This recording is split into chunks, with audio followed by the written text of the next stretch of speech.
هذا هو الجنون بحد ذاته يا جماعة. قسما بالله هذا اسمه جنون الانتقام. الاتحاد الإسباني عم بعطي فرصة لنادي ريال مدريد للانتقام من برشلونة في نهائي كأس السوبر الإسباني. زي ما خسرونا في الموسم الحالي في النهائي، الاتحاد الإسباني عم بيطلع القرعة اللي راح تشارك في كأس السوبر الإسباني. ريال مدريد في نصف النهائي راح يواجه أتلتيكو مدريد، وبرشلونة راح يواجه أتلتيك بلباو. وبالنهائي هذا شو معناه؟ معناه انه في فرصة جديدة لنشوف كلاسيكو في نهائي كأس السوبر الإسباني بين ريال مدريد وبرشلونة في الموسم القادم في المملكة العربية السعودية.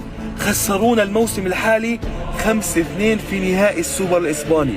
هالمرة القرعة أعطت الفرصة مرة ثانية لريال مدريد للانتقام والأخذ بالثار من برشلونة، بس هالمرة معنا ألونسو، معنا أرنولد، معنا هويسن، معنا كل اللاعبين الجاهزين بمدرب جديد عشان نقدر نقضي على برشلونة ونخسرهم النهائي هاي المرة.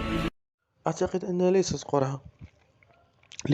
الأول والثاني في الليغا غالبا ما يقابلون، أو دائما الأول في الليغا يقابل وصيف كأس الملك، والثاني في الليغا يقابل بطل كأس الملك.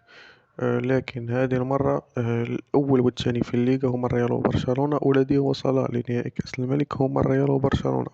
ولهذا على ما أعتقد الأول سيقابل الرابع والثاني سيقابل الثالث.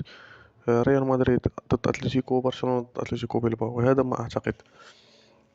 على أي مواجهتين طبعا ستكونان صعبان. في حال ربح الريال وربح برشلونة سيكون كلاسيكو آخر في النهائي، ستكون فرصة ريال مدريد للانتقام من الفضائح التي حصلت هذا الموسم. صراحة أتوقع بإذن الله فوز ريال مدريد بكأس السوبر هذه المرة، لأنه من الصعب أن يعني تفوز على ريال مدريد في نهائيين متتاليين. يعني فزت عليهم في كأس السوبر هذه المرة. الموسم القادم طبعا ستكون الأمور صعبة وصعبة جدا أمام النادي الملكي. اتركونا رأيكم في التعليقات. إلى اللقاء ونلتقي في فيديو قادم بإذن الله.